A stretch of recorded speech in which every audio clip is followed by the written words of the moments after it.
Welcome to Passionaire Magazine, the podcast where we talk about business, tech, food and travel, fashion, health and fitness, the arts and culture, where we want you to live your passion. Passionaire Magazine, the podcast. Hello, everyone, and thank you so much for joining me for Passionaire Magazine, the podcast. My guest today is Jeroslyn Jovonn, so we are going to pick her brain about what it means to be in journalism, to share your thoughts, your successes, the journey of life with someone who is walking it and walking it well. Hello, Jeroslyn. Thank you so much for joining me here today. Thank you for having me. I love having empowering conversations like this, so I'm excited. Absolutely. So you are definitely in the right place because I love that you are the next generation. You are not only accepting the baton, but you have taken the torch and run with it. And I think that that is so beautiful that when we as women can make a path, not only for ourselves, but for others who want to go along on the journey with us, that it is such a beautiful space. So I cannot wait to hear what you have to say with some of the questions I have for you. But first, there may be some folks out there that are unfamiliar with you, with the work that you do. Now, I realize that you are a writer with Black Enterprise as well as The True 100. But can you tell us a little bit about your story? What makes you you? Well, what makes me me, one, it's my name, right? Jeroslyn. That was a journey in itself, just in life, of just getting to a point of embracing my name and recognizing that no one has my name. And so I could get over reservations of feeling like, oh, my name is, I've heard ghetto or difficult, or sometimes they'll just say it's unique, which is a nice way of saying they might think it's a little weird. But I even went through phases of life where I changed my name to try to get jobs. But I got to this realization of realizing like, well, you know what? I'm the only Jeroslyn you'll ever meet. So I represent what Jeroslyn is. I represent how you feel about Jeroslyn. And there's so much power in that. And I would say that kind of shaped really just overall who I am. Growing up, I had to learn early to be confident. Moving from Houston, Texas to New York City, wearing glasses, getting made fun of, it kind of instills in you like this rigor where now it's like, if people are going to talk about you, it's like, okay, well, what you got to say, kind of owning your authenticity so that if someone tries to make fun of you for wearing these thick glasses, you kind of in a way just make them look foolish by just being cool and dope. And I kind of picked up those traits early on and always just naturally had a personality, a gift of gab from a child, like just very, very, very talkative. And as I started to just grow up and progress and think about what my role could be in this life, my purpose, I knew that just my gift of relatability and wanting to talk to people and enjoying stories and sharing stories and information. I knew that was my lane and that was my calling because it just comes so naturally to me. And I'm just naturally passionate and invested in those areas, not just career-wise, just literally in life. I can meet someone and just talk to them about anything, people from all walks of life. And so, it's like, why wouldn't I go after a career in media? Absolutely. I laugh because for people who have grown up with me, I remember the first time I said, hey, you guys, I'm on the radio. Like, I made it. I'm on the radio. And my sister turned to me and she says, of course you're on the radio. You talk all the time. Of course. Like that just makes sense, don't you think? Yes. And it's like, absolutely. And I tell people, God gives us all a particular talent, a particular gift, a personality that really can be utilized for whatever we're supposed to be doing in life. So figure that out. And when you figure that out, you'll understand, I feel at least, why you have the personality that you have, because it's going to help you move forward in whatever you have been purposed to do in life. Speaking of that, when you were a child, what did you want to do? What did you think you would be doing as an adult? Funny, because you're a child, so it's like, when I grow up, I want to be a pop star. I want to be a ballerina. Like those were the early ones. But I can say I've always been a daydreamer, night dreamer. Like I would kind of even fall asleep to just fantasizing about my future life.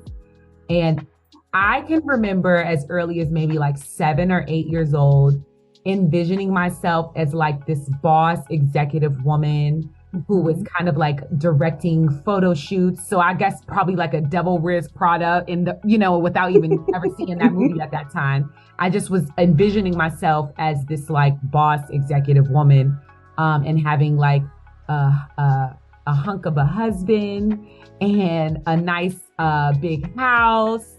And I was just envisioning myself. I would literally fall asleep daydreaming about that as a child. Then by the age of 12, which yes, I'm still a child, I would watch TRL, MTV's TRL every day. I was a complete teeny bopper and always into music, always even into celebrities. Like from childhood, I could be like, oh, Julia Roberts, George Clooney. I was just very, very into that. So by the time I was 12 and I would see Carson Daly hosting TRL every day, I was like, that's what I want to do. I like that he gets to talk to celebrities and watch music videos and interact with people and have fun. And I also knew that I never wanted a job where I was doing the same thing every day. I knew that from the Take Your Daughter to Work day when, my mom took us to her job and, she works like office work in a cubicle. And when I would go, I was like, so you sit here and then this is what you do? And she was like, yeah. And I was like, I never want to kind of do the same thing every day. And I don't want to be in the same environment every day. So yeah, from young, I from there. And once I knew that I wanted to work in media, I stuck with it. So from junior high school, I'm getting involved in the school paper and I want to read the announcements. If there's an assembly, I want to be able to speak. I did the same in high school and in college, hosting like multiple radio shows. So I just really stuck with it. I've stuck with it from childhood. And it's so funny how if we take the time to look back over our lives, many times there are those moments where you see, this is where it started. This was the seed planted. This is the watering of the seed right here when this person came into your life or said this particular thing to you. And by the time we get to high school, we're pretty much the people that we're kind of gonna be as far as our worldview for the next few years. In that I'm passionate about this and I'm gonna speak up about that. And it really does give us that fire and that zest that we have for life. And then we grow older and people try to convince us that get your head out of the stars, get a real job, and kind of crush your dreams a little bit. But if you can hold on to those things and be true to who you are, I think that makes a world of difference. And it sounds like that is exactly what you have done, is that you've tried to stay true to who you are and walk in that. And I applaud you for doing it. It's not always easy for everyone, but I'm glad you were able to do it. Now, in being a writer, I try to ask the question, what is the point of what you do? But that's not exactly the right question to ask you. So I want to kind of flip the coin a little bit. And that is, in your writing, what do you feel is your goal or your target? What are you trying to convey or share with the readers of what you write? I mean, as a freelancer, it really just kind of depends on the assignment, and then you just have to make it resonate with you as a writer. Overall, most of my work these days is with Black enterprise, and with that, it's a bit more purposeful with my work there, because as a Black woman, I feel it's my responsibility, to educate my community, uplift my community, inspire. Those are even just my own kind of personal mission. Like I even brand it in my Instagram posts of like, be bold, stand out, make a statement. I've kind of been doing that for like 10 years now on Instagram, because it's just true to really who I am and like what I come from. So with that, like as I'm writing any article or choosing to interview someone or experiencing something that I now have to disseminate back in article form to our readers, our audience, I'm doing it with a responsibility to the Black community because we owe it to ourselves to just be better. And then like with other stuff, I can remember I was like a writer with Screen Rant that just ended, but I had been with them for like over 2 years and I just love television. But, you know, and so I would only write about the shows that I watched, but in each article, there was just always a level of flair and just being whimsical and fun and upbeat because, you know, that's kind of what I would want the reader to feel. Like, don't take it too serious, you know, like there's reality television or something. So it's like, yeah, I'm kind of always just trying to convey something of that. Like I said, like to empower, to educate or uplift, inspire. That's kind of my personal mission in everything that I'm putting out, whether it's written form or, you know, speaking form, podcast form, moderating form. I'm doing it with a goal in mind.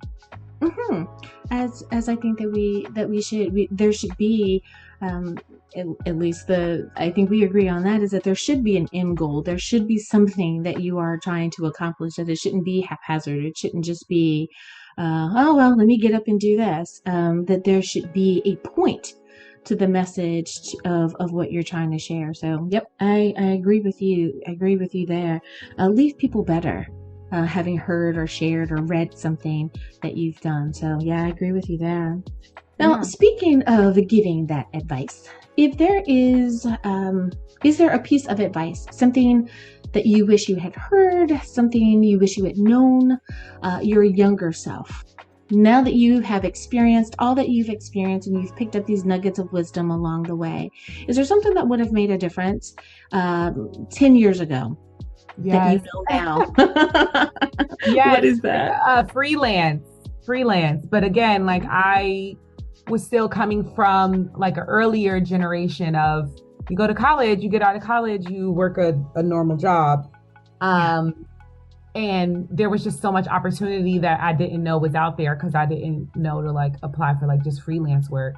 And what ended up getting my foot in the door, one, I started my own blog and used that as like examples and references to apply for other jobs. But it took me just applying for an unpaid internship. And within a year, I went from an unpaid intern to the managing editor. So that's how I got my foot in the door. And so if I had just did things like that sooner, I could have gotten my foot in the door sooner. But I had spent years working. I still worked retail. I still worked in office jobs, secretary jobs, call centers, like just doing things like that while trying to get my blog off the ground. If you're passionate, I always strongly encourage to get your foot in the door in that arena. Granted, if I understand, you know, I have friends who are actors and actresses, right? So it's like they're working, you know, probably waiter jobs or just some kind of jobs that pass the time. A lot of them are waiters and waitresses in between like getting on-screen gigs. But I like to think, you know, even if you could get your foot in the door at a production company in an office role or a assistant role in any kind of capacity, versus, you know, maybe working at a restaurant, just to kind of be there, be in that space, because it's, once you're in, you're in. If you're passionate, just, it's going to take you far. Just be passionate and do the work.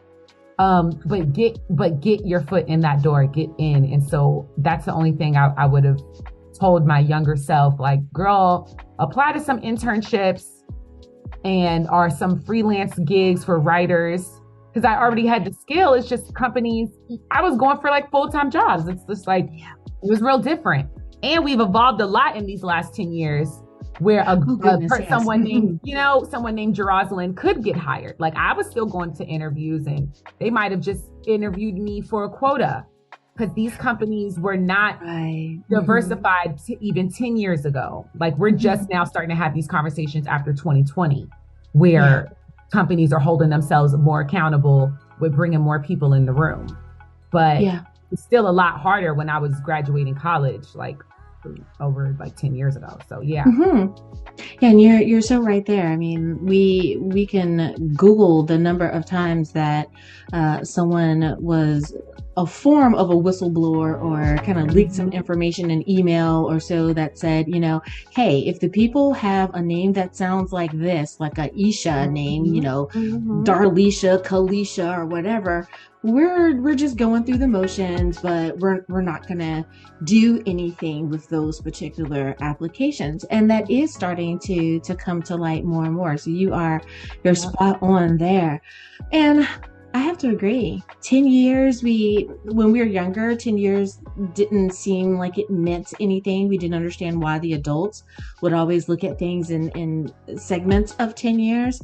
But if we look back over the past 10 years, the all of what has happened and how so many people have been able to rebrand themselves, to recreate themselves, or simply discover themselves, right? They now have the freedom to do that thing that they were told that they couldn't do when they were younger, or they weren't able to do because we didn't have the technology to be able to do it then.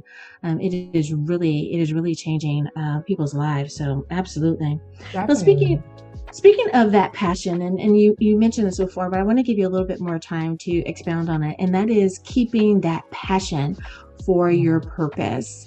I know that for many people, there are certain things that they do every day to make sure that fire does not go out. So I want to ask open-ended, either like on a very business end or on a more personal end, however you choose to answer. What do you do to make sure that the passion that you have for life and purpose does not get extinguished? Yeah, definitely. I mean, it comes so natural that I'm not even realizing that it's like a part of my little ritual routine. But I wake up, the first thing I do before I even get out of bed is I start with scripture. So, I have the Bible app. So I do plans, whatever plan I'm doing at that time. But I always do read the full Bible in a year type plan. And then sometimes I'll add on others. So I'll start with the scripture and then take my shower and everything. Once I'm out of the shower, because I work remotely, praise God. once I'm out of the shower and I kind of I do a little morning workout, and then I sit at my desk before I turn on my computer. I have this book. It's actually sitting right here. I've had this book now for 10 years. Yes. Because it says here date May 2013. And it's for, I know the plans I have for you. It's just a promises for life. It's just daily quotes based on the theme. Like this was for tomorrow. Today's theme was bright dreams. So it's like, I'll read about 8 to 9 quotes and some are just quotes from just, people. And then others are actual scriptures, but all tied to your dreams. That's for today. And then I have another book, New Morning Mercies. That one, it's spiritual, but it's like just kind of life lessons. And those things actually empower me, especially my book of quotes. I've had it for 10 years. It looks like I've had it for 10 years. And those kind of empowering messages, I'll also put on like these like kind of spa healing music on YouTube. And then I'll get to work. And those things just kind of fuel me, just refuel me, refuel everything. Because as I turn on my computer, it's all going to hit me. And thankfully, I get to do what I love, so I'm just kind of constantly reminded, if anything, of doing what I do on a larger scale, because, I am a writer and I work with other companies, but my ultimate goal is to create the jobs, like running my own media platform. So I do still, even as I'm working, I'm doing also a lot of like future planning of like how I want to cover certain types of content. What will I do on social media? Like that's literally like where I'm at I make sure to stay present because it's very, very important to remain in the present. Yeah. But also, mentally, sometimes I'm like already thinking like 3 to 5 years in the future. Yeah. And then I'll just write it also in my notes and keep doing the work that I'm doing, which still kind of ties into even what I do as a writer for other companies. I look at it. I always loved school. I was one of, I would do great. Yeah, me too. School. I love to learn. So I just look at what I do for other companies as taking a class, like having, getting a lesson. It's only the more articles I write, I get better as a writer, which is only going to make me a better leader when I'm leading my writers. Yeah. Mm-hmm. So I don't take anything for granted. I don't look down on anything because it's all of value. Like even those office jobs I used to have, all of that is just kind of it because even in this realm, you get people who they really just like, oh, I only want to be on camera. And it's like, you don't have the kind of the work ethic to where it's like, yeah, can you write a sentence? Do you want to? Can you disseminate a conversation into an impactful read for someone who's reading it or listening? So yeah, I think everything, ultimately too, my advice is like, trust the process. I always say that, trust the process, because everything, it's for your greater good. It's for the next step. It really, really is. I tell you, it is so wonderful to hear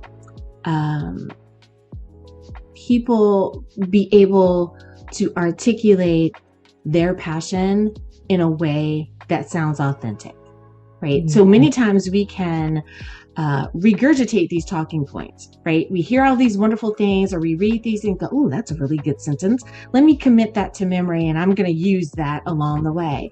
But many times those repeated sentences sound like repeated sentences. Yeah. You can always tell the person who's like, I live this, I talk about this, I walk this, it's plain, it is the soundtrack of my mind. And when you were talking about getting up and doing those motivational quotes in the morning and or the scripture, and I said, oh my goodness, she just said Jeremiah 29:11, which is my life verse. And for the work that I do, it's Habakkuk 2:2, make it really simple, vision, write it, run with it, right? And it is do that thing that you have been called, purpose, chosen, however you want to say it there, that thing, that spark that's inside of you, let that grow, let that light shine for others to see, and people will hear the authenticity in your voice and what you're writing and what you're sharing with the world. And I definitely, I hear your light shining for others to be able to grab a hold of it and move forward. So with all of that being said, thank you for coming on and sharing here on Passioneer Magazine, the podcast. I appreciate you spending time with me. Now, before I let you go, I know that someone wants to reach out to you. They may just want to follow you on social media, all that good stuff. How do they do that? Yes, my Instagram is Jeroslyn Diva, so it's my real name. I'm sticking with it. Jeroslyn Diva. That's also on Twitter. Just add 08. And my email is Jovonn, Jovonn @gmail.com. But you can also find my email on my Instagram. So just find me on Instagram. And I do respond. Sometimes people contact me for advice, questions, and I respond to everyone. If it takes me some time, I will get back and I will respond to you. Absolutely. And I have to tell people that too. It's like, forgive me. We're going to get to you. We promise we'll answer one way or the other, but it might not be instantly, but we'll definitely get back. So be patient with us. Yeah. Thank you again, Jeroslyn, for spending time with me here on Passioneer Magazine, the podcast. Thank you. This was such an honor. I love having conversations like this because it also just reminds me of how far I've come and how much further I'm going to go. Sometimes we forget about our own light because we're just so busy being in the moment. And we forget to sometimes just give us a little pat on the back, or like I like to say, because it's throughout the Bible where it'll say, am I saying it right? Selah, Selah, or some people say Selah. Selah, There we go. Where it's just meaning, just take a moment to look at what God has done. Yes. And so breathe and take it all in. Like, woo. Yes. I love it. Just like, woo. I love that. Absolutely. So conversations like this remind me firsthand of that. So thank you for having me on here. You're welcome. I love it. I love it. Thank you for listening, everyone. Thank you for listening to Passionaire Magazine, the podcast.